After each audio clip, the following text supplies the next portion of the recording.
எங்கு பிறப்பினும் தமிழன் தமிழனே, இங்கு பிறப்பினும் அயலான் அயலான்ங்கிறார் எங்க புரட்சி பாவலர். அதுதான் முக்கியம். அவருக்கு ஏற்க, கன்னடருக்கு தமிழிலிருந்து இந்த கன்னட மொழி வந்ததுங்கிறது ஏற்க அவங்களுக்கு மனசு இல்லை. அண்ணன் கமலஹாசன் பேசுனது சும்மா கதை இல்லை, வரலாற்றை சொல்றாரு. அது ஏற்றுக்கிறது எழுத்துக்கு, அதை பத்தி பிரச்சனை இல்லை. அவர் படத்தை நீ ஓட விட மாட்டேங்கிற. ஏன்? நான் உன்னுடைய KGF 1வது பகுதியும் 2வது பகுதியும் இங்க சுதந்திரமா ஓட விட்டல, அதுக்கு பரிசு. இப்ப நீ தான் கிழிக்க முடியும், எங்களுக்கு கிழிக்க முடியாதா? நீ தான் தடுக்க முடியும், எங்களுக்கு தடுக்க முடியாதா? முடியும். ஆனா நாங்க செய்யல. ஏன்? தமிழனின் பேரன்பும் பெருந்தன்மையும் மாண்பும். படத்திலையா அவட பகையை காட்டுறது? படத்திலையா? படத்துல குடிக்கிற நீர்ல, இதுலயாமா? இதுல இல்லாம பகை எப்படி இருக்கு பாருங்க. உங்க படம் வராது, உங்க படம் ஓடாது. இப்போ தமிழில் இருந்து வந்தது கன்னடம் என்றதை ஏற்க முடியாத அவர்கள் தமிழை ஏற்கல, தமிழிலிருந்து வந்ததுங்கிறது ஏற்கல. ஒரு தலைவருக்கு தமிழையே ஏற்கல. தமிழையே சனியன் ஒழிக்கணும்ன்றல, தமிழை சனியனை ஒழிக்கணும்னு சொன்னவரை தமிழர் தலைவராகவும் தந்தையாகவும் கொண்டாடணும் ஒரு இனம், உலகத்திலே கேடுகட்ட மானங்கட்ட இனம் தமிழன் தான். அவங்க மொழியவே ஏற்க மாட்டேங்கிறான், அதுல இருந்து வந்ததுங்க ஏற்க மாட்டேங்க. அவரை நான் தலைவனா ஏற்கணுங்கிறத, இப்படி ஒரு உலகம், இப்படி ஒரு சமூகம் எங்கேயாவது இருந்திருக்க பாருங்க. இதுதான் இது. படையாண்ட மாவீராங்கிறது ஒரு திரைப்படமா பார்த்து இதை சுருக்கிட முடியாது. இத்தனை பேருடைய உழைப்பு சிறுக சிறுக சிறுக சிறுக. நான் கூட எப்ப முடிப்ப முரளிகிட்ட கேட்கும் போதெல்லாம் கேட்பேன், எப்ப தாண்டா முடிப்பேன் அதை அப்படின்னு. சிறுக சிறுக வழி இல்லை. பிள்ளைகள் 100 சேர்த்து 1 லட்சம் ரூபா கொடுத்துருக்காங்கன்னா அந்த உணர்வு, அந்த பங்களிப்பை, அதற்காவது இந்த படம் மாபெரும் வெற்றியான இந்த படத்து வெற்றி அடையணும். அப்ப அதுக்காக இவ்வளவு நேரம் இதுல பெரிய பாராட்டுக்குரியது, இந்த மேடையில இவ்வளவு நேரம் பொறுமையாக இருக்கிற பெருமக்கள், அரங்கை நிறைத்து அமர்ந்திருக்கிற என் அன்பு சொந்தங்கள், உங்களுக்கு தான். இவ்வளவு நேரம் பசி நேரம் தாண்டி உறங்குற நேரத்து வரைக்கும் உணர்வோடு உட்கார்ந்து இருக்கிற உங்க ஒவ்வொருத்தருக்கும் என்னுடைய அன்பும் வாழ்த்துக்களும். அதுல என்னுடைய தம்பி கௌதமனுடைய படைப்பாற்றலை, அவன் அந்த பாட்டை எடுத்த விதம், சண்டை காட்சி முன்னோட்டத்தை வரும்போது எனக்கு இங்கே ஓடிரும் அப்படின்னு தெரிஞ்சு, எனக்கு நான் விண்ணூர்தியில இறங்கினோன்னே எனக்கு கொடுத்துட்டாப்புல, அனுப்பிட்டாப்புல. வரும்போதே பார்த்துட்டு வந்தேன். அவ்வளவு சிறப்பாக எதிர்பார்ப்பாருக்கு. நீங்க ஏன்டா எங்க பெண்களை ஒரு அக்கா தங்கையாவே பார்க்க உங்களால முடியாதா? அந்த உரையாடல், பல இடங்கள்ல உரையாடல், அவர் நடிப்பு, அந்த சண்டை காட்சியில் அவன் காட்டிய வேகம் எல்லாமே மிகச் சிறப்பா இருக்குது. அந்த முன்னோட்டத்தை பார்த்தாலே படம் உறுதியாக வெற்றி அடையும் ஒரு எதிர்பார்ப்பை, இந்த படத்தை பார்க்க வேண்டும் என்கிற தூண்டுதலை தந்திருக்கு. பாடலெல்லாம் மிகுந்த செலவு பண்ணி எடுத்திருக்கான் பாட்டெல்லாம். அந்த ஒரு பாட்டை நாங்க வெளியிட்டோம், நான் எங்க ஐயா கவி முத்தமிழ் பேரறிஞர் வைரமுத்து எல்லாரும் அதில் ஒரு நாள்ல வெளியிடணும்னு சொல்லும்போது புலிக்கொடி எங்கள் கொடி அப்படின்னு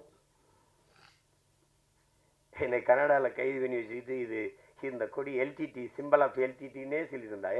என் பரம்பரை கொடிடா இது, என் பாட்டை கரிகாலிலிருந்து அரசேந்திரன்லேருந்து அருண்மொழி எல்லாரும் தூக்கி பிடிச்ச கொடி.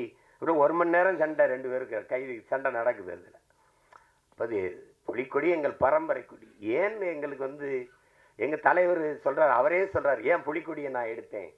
பாண்டியனுடைய மீன் எடுத்திருக்கலாம், சேரனுடைய வில்லம்பு எடுத்திருக்கலாம். அவர்கள் எல்லாம் அவரவர் எல்கைக்கு உட்பட்ட நிலப்பரப்பை ஆண்டார்கள். ஆனால் சோழ பெரும்பாட்டன் அருண்மொழி சோழன் மட்டும்தான் உலகத்தின் பல்வேறு நிலப்பரப்பை வென்று 3வது பெரிய வல்லரசை நிறுவினான். தமிழனுடைய கொடி பன்னியோ நாயோ பூனையோ கிடையாது. மீன் அப்படி பாய்ச்சல் இருக்கும், வில் அம்பு அப்படி பாய்ச்சல் இருக்கும், புலி பாய்ச்சல் இருக்கும். அப்படி அதுல ஏன் புலியை வச்சான்? புலி ஏன் கொடியா இருக்கணும்? பசியோட கிடக்கும் புலி விரட்டி போய் வேட்டையை அடிக்கும். இறையை அடிக்கும் போது வலது கை பக்கம் விழாமல் இடது கை பக்கம் விழுந்துச்சுன்னா வீரத்துக்கு இழுக்குன்னு சாப்பிடாம போயிடும். அந்த மானமுள்ள விலங்கு புலி. அதனால மான தமிழ் மறவன் கொடியில புலியை ஏந்தினான். அப்படிப்பட்ட அத புலிக்கொடி எங்கள் கொடின்னு வரி, ஒரு வரி 2 வரி இல்லை. நீ நதியில் குளித்த போதும், நீ குளித்தது போதும், இனி குருதியில் குளித்து வாடான்னு சொல்லி அந்த மாவீரா வாங்குற அந்த பாடல் வரியில அவரை தவிர வேற யாரும் எழுத முடியும்னு சொல்லுங்க. பொடி நடை போட்டது போதும் புலி நடை போட்டு வாங்கிறது.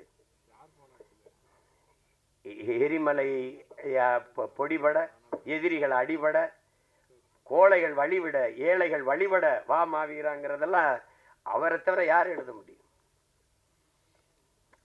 வைரமுத்துங்கிறது நம்மளோட வாழ்ந்து கொண்டு இருக்கிற ஒரு மகன், ஒரு மனிதர். அப்படிதான் நம்ம பார்க்குறோம். அதை ஒரு திரைப்படத்துக்கு பாட்டு எழுதுகிற ஒரு பாடலாசிரியர் போல பார்க்குறோம்.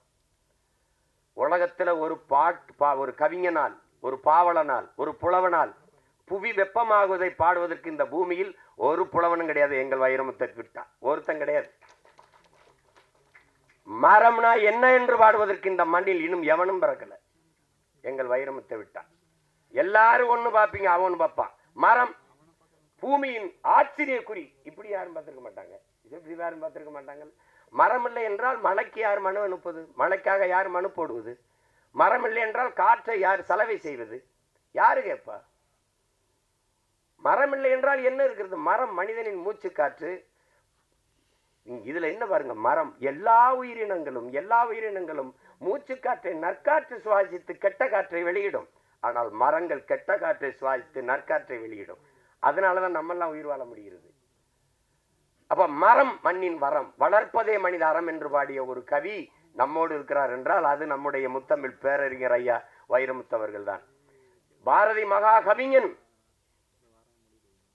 ஏன் கவிஞனுக்கு மகா கவிஞனுக்கு என்ன? காலம் உருவாக்கியவன் கவிஞன், காலத்தை உருவாக்கியவன் மகா கவிஞன். அது பாரதி, நம் பாட்டன் பாரதி. எங்காலும் மகா கவிதை தந்தவர். 3ஆம் உலகப் போருங்கிற புத்தகத்தை நீங்க படிங்க. நீங்க அவர் எழுதின கருவாச்சி காவியம், கள்ளிக்காட்டு இதிகாசம் 3ஆம் உலகப் போர் ஆங்கிலத்தில் வந்திருந்தால் உலகத்தில் எந்த எழுத்தாளனும் அவருக்கு இணையான இருக்க முடியாது. உலகம் கொண்டாடி இருந்திருக்கும். அவர் கெடுவாய்ப்பா நம்ம இனத்துல பிறந்துட்டா, வடுகப்பட்டியில தேதியில தமிழ்ல எழுதிட்டாலும் அதெல்லாம் அது யாரும் மதிக்கிறது இல்லை. அவர் இருக்கிற இடம் வேற, நான் இருக்கிற இடம் வேற. அதை நாங்க 2 பேருமே பேசி முடிவு பண்ணிட்டோம். நம்ம ஒரே இலக்கை நோக்கி பாய்கிற இருவரும் நதிகள். அது வேற, இது வேற. புரிதுன்னு நினைக்கிறோம். அதுல போய் நம்ம பேசிக்கிற வேண்டியது இல்லை. ஆனால் ஒரு பாவலனால் நீங்க நினைச்சு பாருங்க, இந்த உலகத்துல ஒரு கவிஞனால் அரசியல் பேச முடியுமா? புவியியல் பேச முடியுமா? பொருளாதாரம் பாட முடியுமா? வரலாறை பாட முடியுமா? இலக்கியம் பாடுவார்கள். மருத்துவத்தை பாட முடியுமா? மருத்துவத்தை பாடுமா? எங்கேயாவது கேட்பார், தொப்பை முயலோ தொப்பை கிளியோ உண்டா அப்படி. அவரை மாறி நீங்க எல்லாவற்றையும் குறித்து பாட முடியும், எழுத முடியும், பேச முடியும் என்றால் உலகத்தில் ஒரே கவியால் தான் முடியும். அது நம்முடைய முத்தமிழ் பேரறிஞர் ஐயா வைரமுத்தால தான் முடியும். அவரோடு நீங்கள் பொருளாதாரம் பேசலாம், இலக்கியம் பேசலாம், மருத்துவம் பேசலாம், வரலாறு பேசலாம், அறிவியல் பேசலாம், புவியியல் பேசலாம், உளவாண்மை பேசலாம், எதை பற்றியும் பேசலாம். அப்படி ஒரு கவிஞன் இந்த நிலத்தில் இனி வருவது அரிதினும் அரிது. உயிரை பிரிவது மட்டும் சாவில்ல, ஊரை பிரிவதும் சாவுதாண்டான்னு எழுதியிருக்காப்ல. இதெல்லாம் அவர் சொல்றார் பாருங்க. பெத்த தாய் தந்தரை, கட்டிய மனைவி பிள்ளைகளை பிரிவதல்ல சோகம், ஆடு மாடுகளை பிரிவதல்ல, காடு மேடுகளை வீடு நிலங்களை பிரிவதல்ல, சொத்து சுகங்களை பிரிவதல்ல, தான் பிறந்த மண்ணை பிரிவதுதான் உலகத்திலே பெரிய சோகம்னு இல்லைன்னா பதிவு செஞ்சிருக்க முடியாது. அதுதான் இது. உயிர் பிரிவது மட்டுமல்ல சாவு, ஊரை பிரிவதும் சாவுதான். இல்லைன்னா விடைகூடி எங்கள் நாடே கடல் வாசல் தெளிக்கும் வீடே, அந்த பாடலை கேட்டு கண்ணீர் வடிக்காது, நெஞ்சுருகி கண்ணீர் வடிக்காத தமிழ் மகன் உலகத்தில் இருக்க முடியாது. அவர் எழுதிய வரிகள், இந்த என் தம்பி பேசுற உரையாடல் அதுலேயே இருக்குது. எங்களுக்கு 3 காட்டுல ரெண்டா திருப்பி அடிச்ச, ஒன்று சந்தன காடு, முந்திரி காடு, இன்னொன்று வன்னிக்காடுன்னு. காக்கும் கடவுளின் அம்சம் நீ, வன்னிக்காட்டின் வம்சம் நீ, வன்னிக்காடு வவுனியா என்று வந்தது எங்கள் பெரும்பாட்டன் பண்டார வன்னியன் ஆண்ட நிலப்பரப்பு என்பதாலேயே அது வன்னிக்காடு. தமிழ்நாட்டில் அவனுக்கு அடையாளம் இல்லை. இன்னைக்கும் தமிழீழ மண்ணில், அவர் மண்ணிலே என் தலைவன் எல்லைக்குட்பட்ட அந்த நிலப்பரப்பிலே 6 அடிகள் வெங்கலத்திலே பண்டாரவணி என்னும் பாட்டனுக்கு சிலை வச்சது அவர்தான். ஆண்டாண்டு காலமதாய் ஆண்டு வந்த பூமி, அப்பன் ஆட்சி பாட்டன் பூட்டி சுத்தி வந்த வீதி.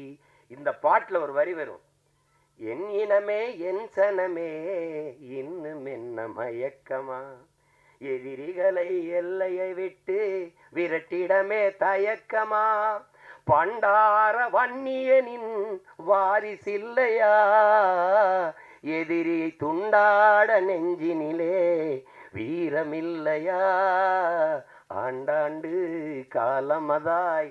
இந்த பாட்டு குட்டி கண்ணன் ஒரு சிறுவன் பாடி தமிழீழ மண்ணில் எல்லா இடத்துலையும் இந்த பாடல் ஒலிக்க. எனக்கு எங்கள் அண்ணன் நடேசன் அண்ணன் வண்டியில் அந்த பாட்டு ஒலிச்சோன்னே இதை நான் எடுத்துக்கிறேன்னு தாராளமாக எடுத்துகிட்டு போங்கன்னு எடுத்துகிட்டு வந்து அந்த பாட்டை எடுத்துக்கிட்டு வந்தேன் நான் அங்கிருந்து.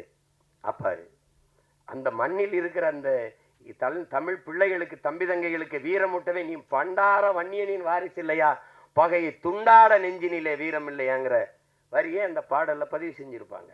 அதனால தான் அது வன்னிக்காடு. அதாவது இதில் எழுதியிருக்காரு பாருங்க,